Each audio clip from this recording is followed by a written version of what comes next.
Sir start हो गया। नहीं हुआ। तुम्हारे यहाँ आ गया क्या? यस सर, रेड आ गया। मेरे यहाँ तो हैंग हो गया है।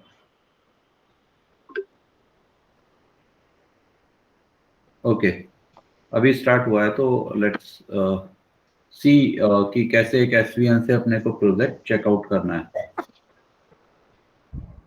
लाइक टीम्स में जाएंगे, टीम में सब वर्जन दैट इज एसवीएन, और यहाँ पे क्या है, चेकआउट। मतलब एसवीएन में रिपॉजिटरी है जहाँ पे आप सोर्स कोड रखते हैं, और वहां से आपको एक प्रोजेक्ट चेकआउट करना है। ओके तो सर। चेकआउट पे क्लिक किया। अब यहाँ पे रिपॉजिटरी का यूआरएल जो तुम्हारे साथ शेयर किया हुआ है, वो यूआरएल यहाँ पे पेस्ट कर दिया। तो ये यूजर नेम और पासवर्ड मांगेगा। तो जो तुम्हारे पास यूजर नेम और पासवर्ड है वो यहाँ पे दे दिया।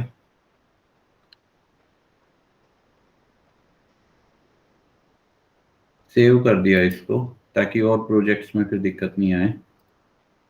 नेक्स्ट किया। ये एक्सेप्शन मांगेगा क्योंकि जो इसका एसएसएल का जो सर्टिफिकेट है HTTPS का, वो लोकली जनरेटेड है, तो इसको एक्सेप्ट करना चाहिए अपने को।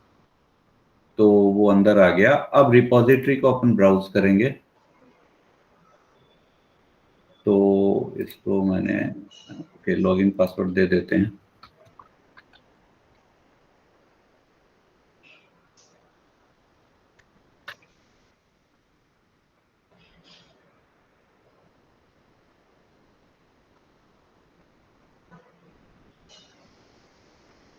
ये इशू आना तो नहीं चाहिए।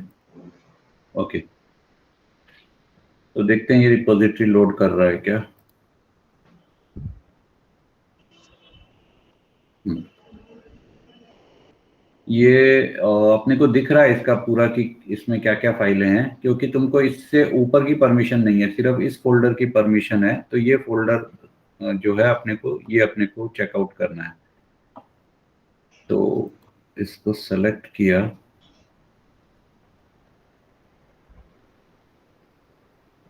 यहाँ ओके आना चाहिए आई सपोज। ओके, ओके किया। अब ये जो है फोल्डर एसवीएन का था, अपने को लोकल पे इसको कहाँ रखना है। तो उसके लिए लोकल पे जाएंगे, और इसमें जैसे अपन होम पे चले जाते हैं। अब ये प्रोजेक्ट तुम नेटबीन्स प्रोजेक्ट्स में मत रखना, क्योंकि इनके फोल्डर स्ट्रक्चर का इंपॉर्टेंस है आगे, अगर तुम और भी प्रोजेक्ट चेकआउट करोगे तो। Okay sir. What you have to do is create a new folder NB workspace. ठीक है, इसको भी और ब्राउज, ये न्यू फोल्डर तुम्हारा, एक मिनट।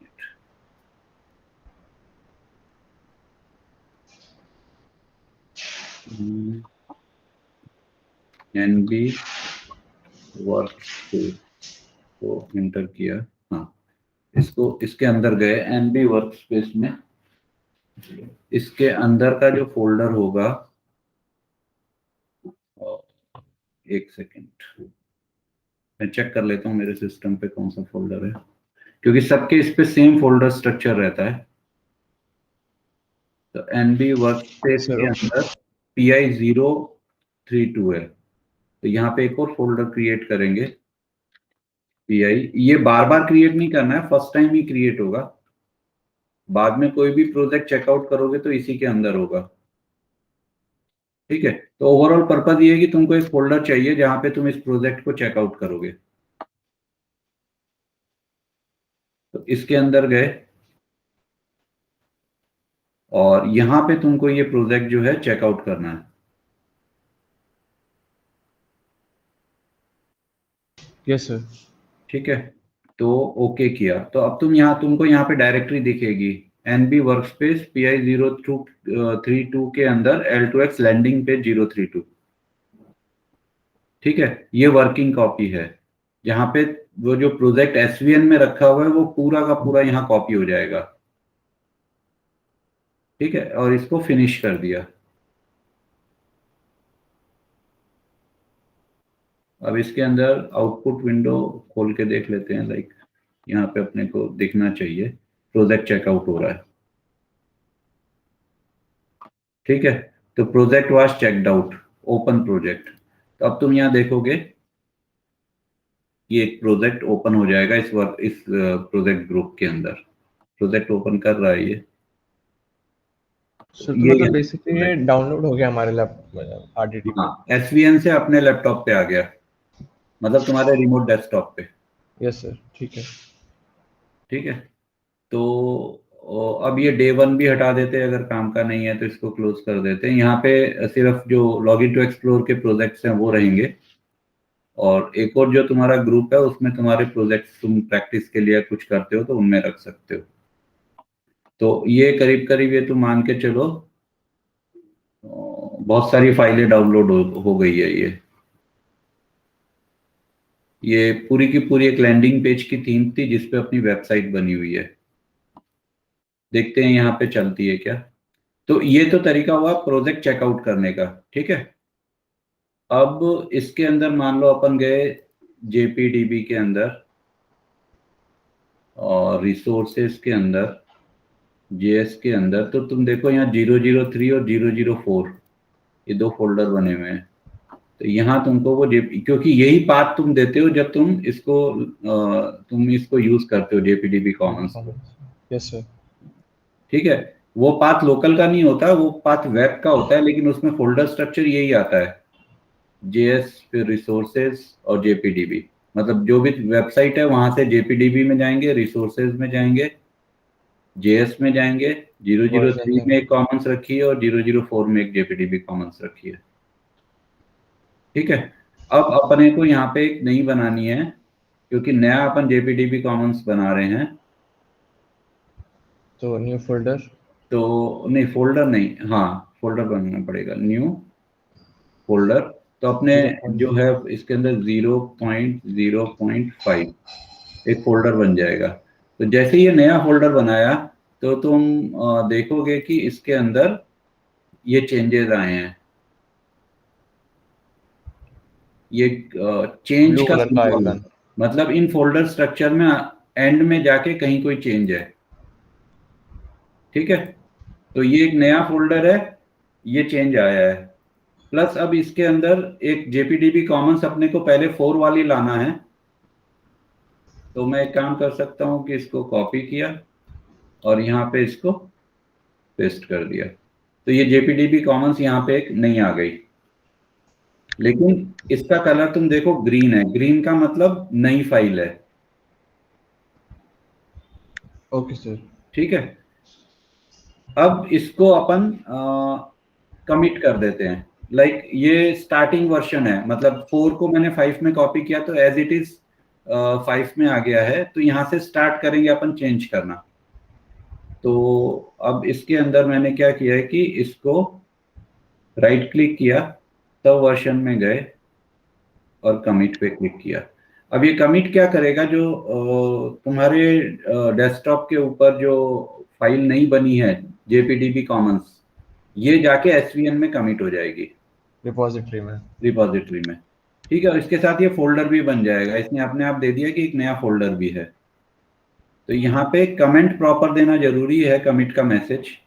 तो यहाँ अपन दे देते हैं first version of new jpdb commons.js for version 0.0.5 created from 0.0.4,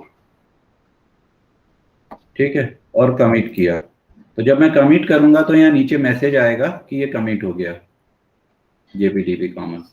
और अब तुम देखो कि वो ग्रीन कलर भी हट गया और वो डब्बे भी हट गए जो बने हुए थे चेंज के।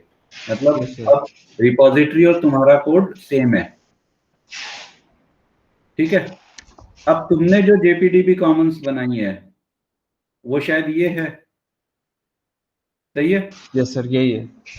मैं क्या कर रहा हूँ, क्योंकि ये भी 004 से ही बनी हुई है, इसको पूरे को कॉपी कर रहा हूँ और यहाँ पे मैं पेस्ट कर रहा हूँ। तो तुम ये राइट साइड में देखो कुछ ग्रीन और ब्लू करके सिंबल्स आने लग गए। तो ये डिफरेंसेस बताएंगे लाइक ये पहले ऐसा नहीं था, तो इसको पहले जैसा करना है तो मैं इसको रिवर्ट कर दूंगा, रिप्लेस विद ओरिजिनल टेक्स्ट, तो ये पहले जैसा हो गया। ठीक है, लेकिन ये अब 18 की बजाय 21 में बन रहा है, 005 वाला, तो इसको 2021 कर दिया और सेव कर दिया। तो ये ब्लू कलर मतलब इस लाइन में कोई चेंज है, और अगर तुम देखोगे कहीं पे ग्रीन आएगा, ग्रीन का मतलब ये नई लाइन है ग्रीन का मतलब नई लाइन है, ब्लू का मतलब है ना। चेंज है। और अगर कहीं पिंक या रेडिश कलर आता है तो इसका मतलब वो लाइन डिलीटेड है। ओके, मतलब वहां पे कुछ था जो डिलीट हो गया। हाँ, जैसे मैंने सपोज इसको डिलीट कर दिया, नहीं ये तो ब्लू आया है, ब्लू मतलब मॉडिफाइड है। डिलीट का आई थिंक तुमको अपने आप, ये एक्चुअली इंटरनली खुद डिसाइड करता है कि कौन सा मॉडिफाइड है और कौन सा डिलीटेड है और कौन सा न्यू है, और कई बार इनको ऊपर नीचे शिफ्ट कर देता है बेस्ड ऑन एडिटर की अपनी अंडरस्टैंडिंग के हिसाब से। Yes sir. हालांकि ये कमेंट किया है लेकिन इसको नया बता रहा है, और मेरे ख्याल से ये कौन सा फंक्शन है, क्रिएट पुट, अच्छा न्यू, ये नया ही है पूरा। Yes sir. एनीवेज, तो वो तुम धीरे धीरे जैसे यूज करोगे तो तुमको समझ में आ जाएगा कि क्या चेंजेस हैं इसमें। क्या है, मेरे को भी फायदा है, जब मैं कोड रिव्यू करूंगा तो मेरे को मालूम रहेगा कि कहाँ कहाँ चेंजेस हैं, तो मेरे को बाकी हिस्से को देखने की जरूरत नहीं है। नहीं तो बहुत बड़ी फाइल है और कमिट करने से पहले रिव्यू करने में बहुत टाइम लगता है, तो बेटर ये है कि डिफरेंसेस यहाँ दिख जाएंगे। Yes sir. ये नया है, ग्रीन है मतलब नया मेथड है, तो मेरे को खाली मेथड ही चेक करना है, इसके ऊपर और नीचे कोई भी कलर नहीं है, इसका मतलब यहाँ कोई चेंज नहीं है। ठीक है, लेकिन इसको अभी कमिट नहीं करेंगे, यस सर, कारण इसमें ये है बस कि चेंजेस इसमें जो करेंगे। चेंजेस हैं वो अभी रिव्यूड नहीं है। तो अगर कमिट कर दिया और मान लो कोई गलती है तो वो गलती भी कमिट हो जाएगी, और फिर बाकी जितने भी डेवलपर इस प्रोजेक्ट पे काम कर रहे हैं वो अगर अपडेट लेंगे तो उनके वहां भी गलत कोड चला जाएगा। सर ये तो चीज समझ रहे हो? Yes sir. ठीक है, तो कमिट करने से पहले टेस्ट करना बहुत जरूरी है, रिव्यू करवाना बहुत जरूरी है, उसके बाद ही कमिट करना है। यस सर, ठीक है। रिपॉजिटरी का फायदा ये होता है कि जब बहुत सारे डेवलपर्स एक साथ किसी प्रोजेक्ट पे काम करते हैं तो सबके लोकल पे अपने अपने चेंजेस होते हैं, और वो चेंजेस जो हैं वो रिव्यू होके सही होके कमिट होना चाहिए। तो जब कमिट होते हैं तो बाकी सारे डेवलपर उसका अपडेट लेते हैं। कहने का ये मतलब हुआ कि सपोज करो मैंने मेरे एंड पे इस फाइल में कोई चेंज किए, तो मैंने चेंज करके कमिट कर दिया, तो इसका मतलब एसवीएन पे तो चेंज हो गया रिपॉजिटरी में, लेकिन वो चेंज तुम्हारे यहाँ नहीं है, और तुमने अपने खुद के भी चेंजेस किए हुए हैं। तो उस केस में ये तुमको कमिट करना अलाउ नहीं करेगा, क्योंकि तुम्हारा वर्जन पुराना है और जो कमिटेड वर्जन है वो नया है, जो कि मैंने कमिट किया था। तो इसका मतलब तुमको पहले अपडेट लेना पड़ेगा। तो जब तुम अपडेट लोगे तो मैंने जो चेंजेस किए थे वो तुम्हारे पास आएंगे, और तुम्हारे चेंजेस भी तुम्हारे पास रहेंगे। उसके बाद उसको प्रॉपरली टेस्ट करो, टेस्ट करके और रिव्यू करवा के फिर कमिट करो। ओके सर, ठीक है। ये चीज समझ में आ गई? Yes sir.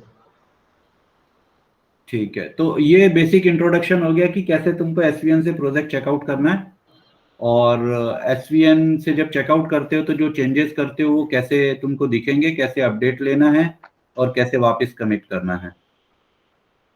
ठीक है, गलत कोड कमिट नहीं करना है, गलत कोड नहीं बोल सकते, आपने कोड चेंजेस किए तो तुरंत कमिट नहीं करना है बिना उसके रिव्यू के और प्रॉपर टेस्टिंग के।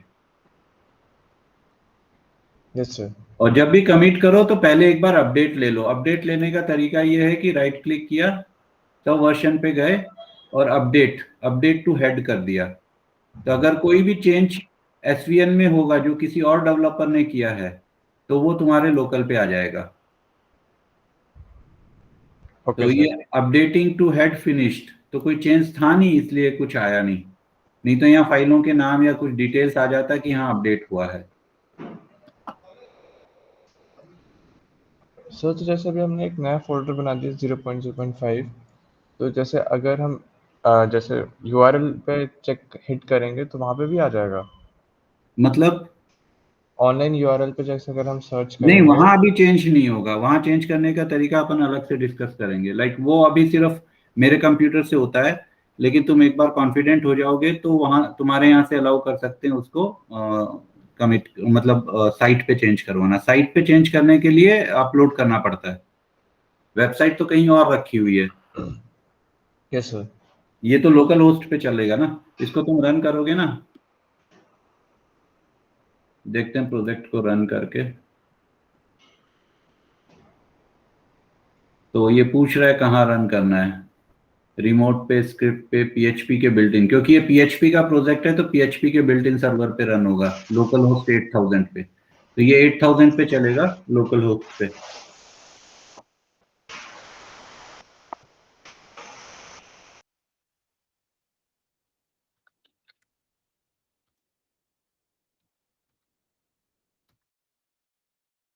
हम्म, तो ये बिल्ट इन वेब सर्वर पे चलेगा क्या? आई थिंक पीएचपी सर्वर तो चाहिएगा इसको।